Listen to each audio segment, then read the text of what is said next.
নমস্কাৰ উচ্ছেদ চলাই এতিয়া বিপদত পৰিছে ৰাজ্যৰ মুখ্য সচিব প্ৰধান সচিবকে ভিতৰ কৰি আৰক্ষী অধীক্ষক আৰক্ষী প্ৰশাসন ইতিমধ্যে বিপদত পৰা পৰিলক্ষিত হৈছে গোৱালপাৰাত উচ্ছেদ চলাইছিল আৰু কিছুদিন পূৰ্বে গোৱালপাৰাত যেনেকৈ উচ্ছেদ চলাইছিল সেই উচ্ছেদৰ সময়তে কিন্তু উচ্চতম ন্যায়ালয়ৰ ফালৰ পৰা নিৰ্দেশনা জাৰি কৰিছিল আৰু সেই নিৰ্দেশনাক অৱমাননা কৰাৰ অভিযোগ উত্থাপন হৈছে এতিয়া কেইবাগৰাকীও বিষয়াৰ বিৰুদ্ধে আৰু আটাইকেইগৰাকী বিষয়াক ইতিমধ্যে 8 আগষ্টত উচ্চতম ন্যায়ালয়ত হাজিৰ হোৱাৰ নিৰ্দেশ দিছে এক প্ৰকাৰ ক'ব লাগিব গোৱালপাৰাত উচ্ছেদ চলাই বালিজানত উচ্ছেদ চলাই এক প্ৰকাৰ এতিয়া বিপদত পৰিছে ৰাজ্যৰ মুখ্য সচিবকে ভিতৰ কৰি চক্ৰ বিষয়া আৰক্ষী অধীক্ষক জিলা আয়ুক্তকে ভিতৰ কৰি কেইবাগৰাকী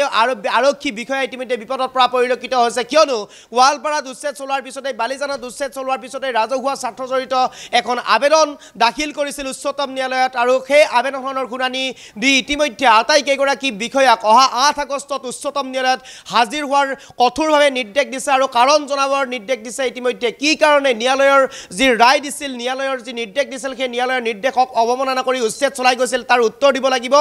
আৰু সেই উত্তৰ দিবৰ বাবে অহা 8 আগষ্টত উচ্চতম ন্যায়ালয়ত হাজিৰ হোৱাৰ নিৰ্দেশ দিছে আটাইকেইগৰাকী বিষয়াক ৰাজ্যৰ মুখ্য সচিবকো হাজিৰ হোৱাৰ নিৰ্দেশ ইতিমধ্যে দিছে অহা 8 আগষ্টত উত্তৰ দিব লাগিব কিয় ন্যায়ালয়ৰ নিৰ্দেশক অৱমাননা কৰিছিল কিয় ন্যায়ালয়ৰ নিৰ্দেশক অৱমাননা কৰি অমানৱিকভাৱে উচ্ছেদ চলাই গৈছিল তাৰ প্ৰশ্নৰ উত্তৰ দিব লাগিব অহা 8 আগষ্টত ইতিমধ্যে সেই ৰাজহুৱা স্বাৰ্থজড়িত যিখন আবেদন আছিল সেই আবেদনখনৰ ওপৰত ভিত্তি কৰি ইতিমধ্যে আটাইকেইগৰাকী বিষয়াক অহা 8 আগষ্টত উচ্চতম ন্যায়ালয়ত হাজিৰ হোৱাৰ কঠোৰভাৱে নিৰ্দেশ দিছে উচ্চতম ন্যায়ালয়ে এই মুহূৰ্তত গ্ৰাফিক্স প্লেটৰ হাত সবিশেষ লবৰ কাৰণে চেষ্টা কৰিছোঁ আদালত অৱমাননাৰ অভিযোগ ৰাজ্য চৰকাৰৰ কেইবাগৰাকী শীৰ্ষ বিষয়াৰ বিৰুদ্ধে মুখ্য সচিব প্ৰধান সচিবকে ধৰি গোৱালপাৰা জিলা আয়ুক্ত আৰু আৰক্ষী অধীক্ষকক আদালতত হাজিৰ হোৱাৰ নিৰ্দেশ দিছে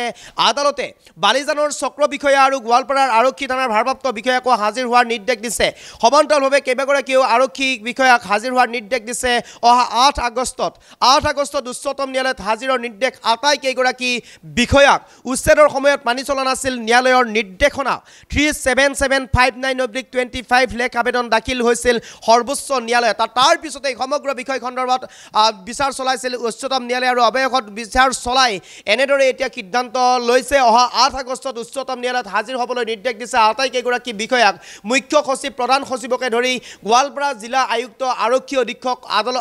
অধীক্ষকক আদালতত হাজিৰ হোৱাৰ নিৰ্দেশ দিছে আৰু বালিজান চক্ৰ বিষয়া আৰু গোৱালপাৰা আৰক্ষী থানাৰ ভাৰপ্ৰাপ্ত বিষয়াকো হাজিৰ হোৱাৰ ইতিমধ্যে নিৰ্দেশ দিছে অহা 8 আগষ্টত উচ্চতম ন্যায়ালয়ত হাজিৰ হ'বলৈ নিৰ্দেশ দিছে আটাইকেইগৰাকী বিষয়াক এই মুহূৰ্তত আমি সবিশেষ লবৰ কাৰণে চেষ্টা কৰিছোঁ শেহতীয়াকৈ কেইদিনমান পূৰ্বে গোৱালপাৰাত উচ্ছেদ চলাইছিল প্ৰশাসনে উচ্ছেদ চলাইছিল বালিজানত উচ্ছেদ চলাইছিল নামনি অসমৰ ভিন্ন প্ৰান্তত উচ্ছেদ চলাইছিল আৰু তাৰ পিছতেই এখন ৰাজহুৱা স্বাৰ্থজড়িত আবেদন দাখিল কৰা হৈছিল সৰ্বোচ্চ ন্যায়ালয়ত আৰু সেই আবেদনখনৰ ওপৰত ভিত্তি কৰি ইতিমধ্যে দুইপক্ষৰ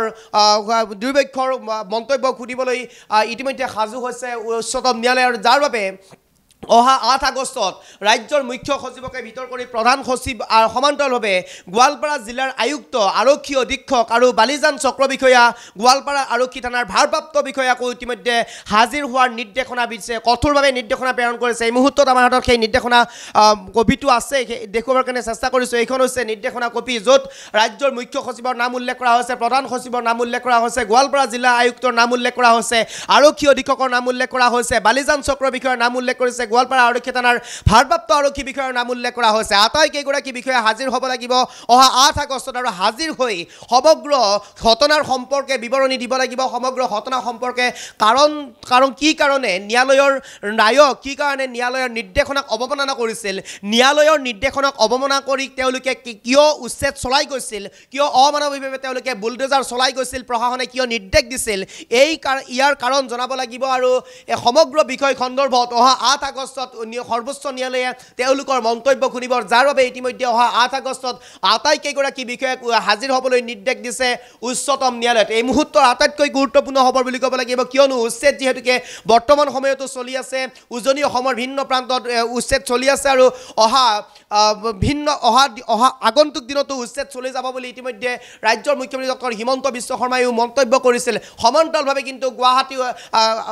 সমান্তৰালভাৱে উচ্চতম ন্যায়ালয়ে কিন্তু এক প্ৰকাৰ এতিয়া কঠোৰ হোৱা পৰিলক্ষিত হৈছে উচ্চতম ন্যায়ালয়ৰ ফালৰ পৰা যি নিৰ্দেশনা দিয়া হৈছে ঠায়ে ঠায়ে যে উচ্ছেদ সম্পৰ্কে কেইবাটাও নিৰ্দেশনা প্ৰেৰণ কৰি থৈ দিয়া হৈছিল আৰু সেই নিৰ্দেশনাক অৱমাননা কৰাৰ অভিযোগ এতিয়া উত্থাপন হোৱা পৰিলক্ষিত হৈছে শেহতীয়াকৈ এই যিটো গোৱালপাৰাৰ উচ্ছেদ চলি গৈছিল বালিজানত যিটো উচ্ছেদ চলি গৈছিল এই গোৱালপাৰাৰ বালিজানত উচ্ছেদ চলাৰ পিছতেই সাধাৰণ ৰাইজে এখন ৰাজহুৱা স্বাৰ্থ জড়িত আবেদন দাখিল কৰা হৈছিল সৰ্বোচ্চ ন্যায়ালয়ত আৰু তাৰ পিছতে এই আবেদনখনৰ ওপৰত ভিত্তি কৰি এতিয়া শুনানি গ্ৰহণ কৰিবলৈ সাজু হৈছে অহা 8 আগষ্টত আটাইকেইগৰাকী বিষয়া ৰাজ্যৰ মুখ্য সচিবকে ভিতৰ কৰি প্ৰধান সচিবকে ভিতৰ কৰি গোৱালপাৰা জিলা আয়ুক্ত আৰক্ষী অধীক্ষক ভাৰপ্ৰাপ্ত আৰক্ষী বালিজান ৰাজহ চক্ৰৰ চক্ৰ বিষয়া উপস্থিত হ'ব লাগিব উচ্চতম ন্যায়ালয়ত আৰু সমগ্ৰ এই বিষয় সন্দৰ্ভত মন্তব্য কৰিব লাগিব সমগ্ৰ উচ্ছেদ সম্পৰ্কে কিয় ন্যায়ালয়ৰ নিৰ্দেশনা অৱমাননা কৰি তেওঁলোকে বুলডোজাৰ চলাই গ'ল এই সম্পৰ্কে এটা বিস্তৃত বিৱৰণী দাঙি ধৰিব লাগিব অহা 8 আগষ্টত আৰু এনেদৰে এতিয়া এই নিৰ্দেশনা প্ৰেৰণ কৰিছে আটাইকেইগৰাকী বিষয়ালৈ এক প্ৰকাৰ যেন হয়তো বিপদত পৰাৰ সম্পূৰ্ণ সম্ভাৱনা আছে কিয়নো ন্যায়ালয়ে যেহেতুকে ৰায় দি থৈ দিছিলে ন্যায়ালয়ে যেহেতুকে নিৰ্দেশনা দি থৈ দিছিলে উচ্ছেদ সম্পৰ্কে আৰু এই ন্যায়ালয়ৰ ৰায় অথবা নিৰ্দেশনা কিন্তু অৱমাননা কৰি প্ৰশাসনে এক প্ৰকাৰ উচ্ছেদ চলাই গৈছিল আৰু সেইবাবে এনেদৰে এতিয়া নিৰ্দেশনা পুনৰ দিছে অহা 8 আগষ্টত এওঁলোক হাজিৰ হ'ব লাগিব উচ্চতম ন্যায়ালয়ত আৰু উচ্চতম ন্যায়ালয়ত হাজিৰ হৈ সমগ্ৰ বিষয় সন্দৰ্ভত কাৰণ দাঙি ধৰিব লাগিব এই মুহূৰ্তত আমি সেই দৃশ্যাংশ দেখুৱাই আছোঁ সেই নিৰ্দেশনা কপিটো দেখুৱাই আছোঁ আটাইকেইগৰাকী বিষয়াৰ নাম তাত উল্লেখ কৰি দিয়া হৈছে ৰাজ্যৰ মুখ্য সচিব প্ৰধান সচিব গোৱালপাৰা জিলা আয়ুক্ত গোৱালপাৰা আৰক্ষী অধীক্ষক ভাৰপ্ৰাপ্ত আৰক্ষী বিষয়াকো হাজিৰ হোৱাৰ নিৰ্দেশনা দিছে এই মুহূৰ্তত সেই দৃশ্যাংশ আমি দেখুৱাইছোঁ কেনেদৰে এই নিৰ্দেশনা কপি প্ৰেৰণ কৰিছিল আৰু উচ্ছেদ চলাই যোৱাৰ পিছত এক প্ৰকাৰ যেন এতিয়া বিপদত পৰা দেখি আটাইকেইগৰাকী বিষয়া অহা 8 আগষ্টত লক্ষণীয় হ'ব কি মন্তব্য কৰে কি কাৰণ দাঙি ধৰে ন্যায়ালয়ৰ মজিয়াত কি কাৰণ দাঙি ধৰে সেয়া অহা 8 আগষ্টত সম্পূৰ্ণৰূপে নিৰূপণ হ'ব কেনেদৰে এওঁলোকে ন্যায়ালয়ৰ ৰায়ক অৱমাননা কৰিছিল কিয় অৱমাননা কৰিছিল কোনে নিৰ্দেশ দিয়া হৈছিল বা কোনোবাই নিৰ্দেশৰ ফলতে এনেধৰণে তেওঁলোকে কাম কৰিবলগীয়া হৈছিল নেকি এনে সকলো তথ্য হয়তো দাঙি ধৰিব অহা 8 আগষ্টত সেইবাবে অহা 8 আগষ্টত ইতিমধ্যে উচ্চতম ন্যায়ালয়ত হাজিৰ হোৱাৰ নিৰ্দেশনা দিছে আৰু এই উচ্চতম ন্যায়ালয়ত হাজিৰ হোৱাৰ পিছতেই হয়তো সমগ্ৰ তথ্য ওলাই পৰিব হয়তো সকলো কথা এই মুখ্য সচিবকে ভিতৰ কৰি আটাইকেইগৰাকী বিষয়াই হয়তো অৱগত কৰিব এই মুহূৰ্তত আমি সেই দৃশ্যাংশ দেখুৱাৰ কাৰণে চেষ্টা কৰিছোঁ এয়া হৈছে এই নিৰ্দেশনা কপি যি নিৰ্দেশনা কপিত মুখ্য সচিব প্ৰধান সচিব জিলা আয়ুক্ত আৰক্ষী অধীক্ষক ভাৰপ্ৰাপ্ত আৰক্ষী বালিজানৰ ৰাজহ চক্ৰ বিষয়া সকলোৰে নাম এই নিৰ্দেশনা কপিটোত সন্নিৱিষ্ট আছে